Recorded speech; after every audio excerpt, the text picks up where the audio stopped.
Hello, everybody. This is Axter99. Today, I got a big beef with a lot of people, especially around the United States of America.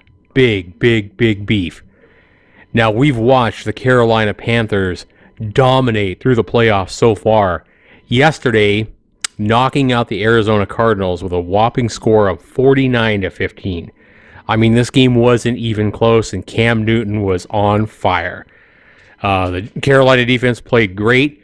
Just a dominating performance by Carolina. And Carolina this year has dominated their opponents with a 15-1 record in the regular season and are surprising a lot of people, including me.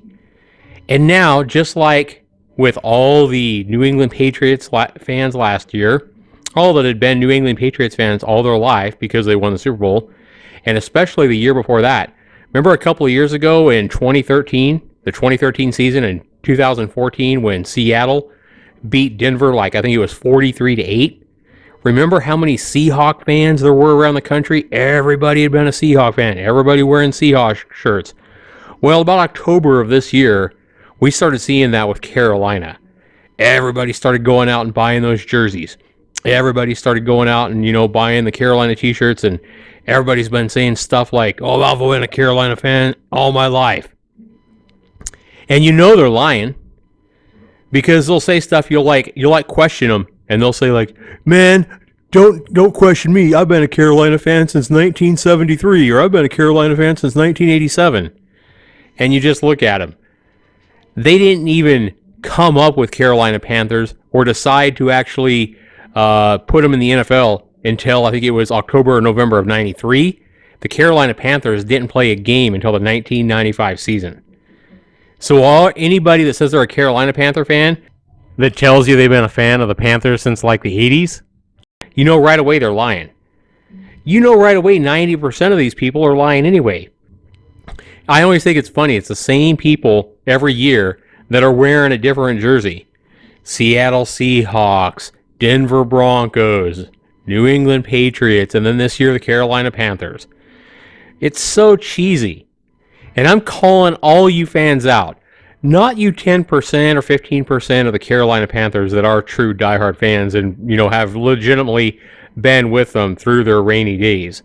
I'm calling out about the 85 or 90% of the fans right now in January of 2016 that are wearing Carolina jerseys and running around saying they've been a Carolina fan all their life, lying through their teeth.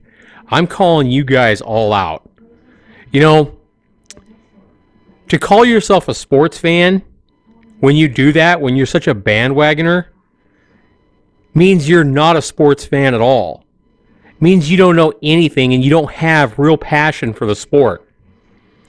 It would be like somebody saying they're a crossword puzzle fan and telling you, "Oh my God, I love really hard crossword puzzles," right?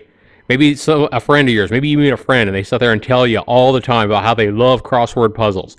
They love the really hard ones. So maybe you go online and you order them a crossword puzzle book that's supposed to be really difficult. You get it in and you give it to them as a gift because they're such a fan of the crossword puzzles.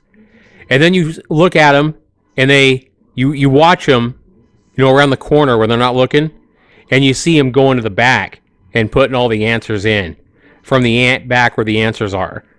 That's about like what being a bandwagoner fan is like. What is the fun in that? What is the fun in just going to the best team every single year? And I know it happens because I'm a Cowboys fan.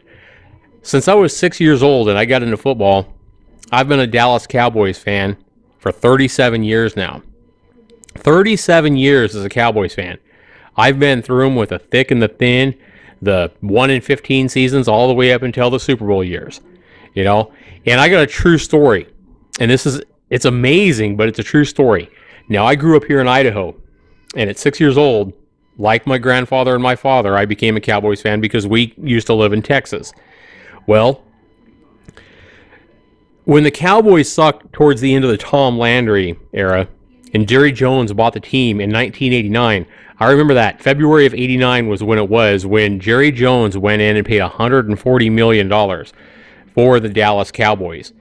A lot of people thought that was a crazy amount of money. Well, he's obviously brilliant now because I think the team's worth like $3 billion or more. And Jerry Jones has only gotten richer since buying the Cowboys. But I remember reading that article about how he bought the Cowboys in a Sports Illustrated magazine in my high school year. Or maybe I was a junior. I can't remember. Yeah, I would have been a junior that year. So I remember reading about that in a Sports Illustrated magazine. Jerry Jones and all that happened. And they drafted, the way he let Tom Landry go was pathetic. It was a disgrace, all that. I still remember even feeling that, even as a 17-year-old kid. But I was happy that things were changing because the Cowboys had sucked for a lot of years, and Tom Landry was kind of getting senile towards the end there, and just running the same kind of offense all the plays, same kind of plays all the time. It was so predictable. But that year they drafted Troy Aikman in the 1989 draft, number 1 overall, and I was pumped up for that. Quarterback out of UCLA. Everybody knew he was going to be good. Well, that first year, because they didn't have a team around him, Troy Aikman sucked. He threw 9 touchdowns and 18 interceptions that year. And he was sacked so much. They didn't have an offensive line. They didn't have a good running back yet. Next year, I believe was when I think it was 89 when they traded Herschel Walker. Their only good player when Jerry Jones came in and got Jimmy Johnson to be the head coach, their only good player at the time was Herschel Walker, running back. And I remember everybody thinking Dallas was nuts when they traded Herschel Walker away, even though they got, 13 or 17 players and draft picks for him. It was crazy what Dallas got for that one player. And I remember kids at school and stuff like that. I mean, high school kids that should know better are talking about how stupid Dallas was because they traded away their only good player. Well, I had enough sense to know that they made a damn good trade, and it sure proved out to be that. They was able to build a team around Troy Aikman with all those draft picks and all the players. Next year, because they went 1-15 that first year with Troy Aikman, they got the number 1 pick again. I believe they got the number 1 pick, and they drafted Emmitt Smith the next year, running back. But Emmitt Smith was the 22nd pick. I think Emmitt Smith was like the 22nd pick. I don't know who they got the first pick. I'd have to go back and think about it. But Emmitt Smith was, I believe, one of the picks they got from the Minnesota Vikings, if I'm not mistaken, for the Herschel Walker trade. Anyway, it's all becoming a little bit foggy, but this is the kind of stuff true fans of any team can actually tell you. They can tell you about the details about, different trades and different seasons and stuff like that.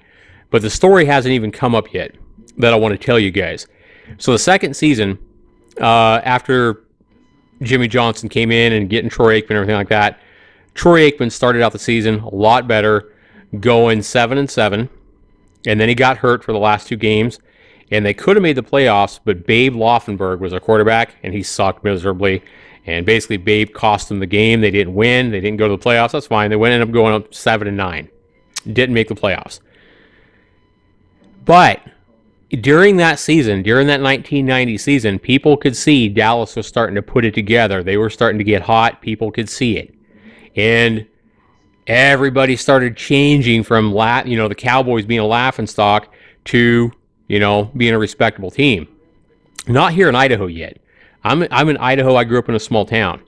But when I started seeing that, and I started seeing Dallas getting better, and having studs on their team like Troy Aikman and Michael Irvin and Emmitt Smith now, I decided it was time to go out and get both me and my father like a Cowboys jersey, or even better yet, a Troy Aikman shirt. I remember driving 50 miles, because we lived in a small town, had to drive like 55 miles to the nearest mall. Went to a sports store that sold the jerseys and everything like that, and looked for a Cowboys shirt of any kind. Troy Aikman, just a Cowboys shirt, anything. And they didn't have any. I go up to the desk, and the guy basically laughs at me. He's like, "Why would we stock a Cowboys shirt? We haven't stocked a Cowboys shirt in years." He said if we put one on the shelves, it would just sit there and collect dust. Nobody wants a Cowboys shirt here. And he basically laughed in my face, And this was a sports store in the mall. Well, I kind of walked out there, had to swallow my pride. I mean, it was kind of embarrassing getting laughed at by a store clerk, making minimum wage. I mean, I was, in high school then, or just out of high school, and I had a job and everything like that. Wanted to spend some money on a couple of nice shirts for me and my father.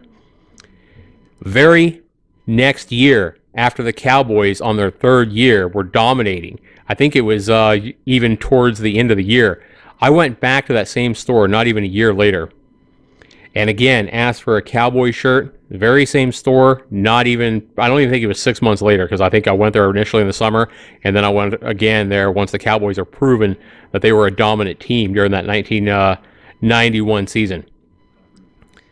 And again, they had nothing on the shelves for the Cowboys. But when I asked about it, they was like, we can't keep them in stock, dude. He was talking about how many they had ordered the previous week or whatever, and they sold out like the first day. That is a true story, and that goes to show you how many bandwagoners there are, even in a small town in Idaho. So across the country, it's ridiculous how many bandwagoner fans there are. That's why I say I'm talking to the 90% of Carolina fans right now that are Carolina Panther fans all their life. Because we know they won't be there next year if Carolina doesn't make the championship, if Carolina, goes 5-11 next year. Let's just imagine for the sake of it that next year the Cowboys get it together. Romo doesn't get hurt. Dez Bryant doesn't get hurt. The Cowboys get some great draft picks. And let's just say it could happen. Let's say Dallas is the hot team next year and Dallas goes 14-2 and Dallas is slaughtering people. The Cowboys. All these Carolina fans this year will be Cowboys fans next year. Guaranteed. You guys know it as well as I do. Any true fan that's been around knows that what I'm speaking is the truth. So, what I'm saying to you, my point of this whole thing is 90% of you Carolina fans that were Patriot fans last year and Seattle fans the year before, you guys are not true sports fans. You guys, it's a disgrace and a shame to call yourself a football fan because you're not a true fan. If you were a true fan, you would man up, pick your team, and stay with your team through the thick and the thin, through the rain and the sunshine. Not just there when they're going to the Super Bowl and when they're the best and they're the winners. A true fan picks a team and stays with them through the thick and the thin. Much like a marriage. You pick somebody to marry, you stay with them for better or for worse. You're not just married to them, when they're look the best or when they're the most successful or whatever. So, there you go. Calling all you bandwagoners out. This is Zaxter99. I want to hear from you bandwagoners, you Carolina fans especially right now. I want you to comment down below. I want you to talk back to me. I'm letting you cuss me out. I'm letting you call me anything you want. Laugh at my Dallas Cowboys. That ain't going to hurt me. I've been there I've heard all that since I was 6 years old with my friends in school and everything like that. Go ahead, hurt me. Laugh at my Dallas Cowboys. At least I'm a true fan. So leave those comments down below, everybody. Anybody else that wants to comment and chime in, if you agree with me, definitely, give me a thumbs up because I'm probably going to need them on this video. Definitely comment down below. Let me know you guys agree, whatever it is. But I'm calling out all you bandwagoners, not just for football, for any sport, baseball, basketball, whatever it is. You bandwagoners, you guys aren't true sports fans at all. I don't care what you say. But put it down in the comments down below. I'd love to read it. Thanks so much for watching, everybody. This is Zaxter99. Take care, everybody.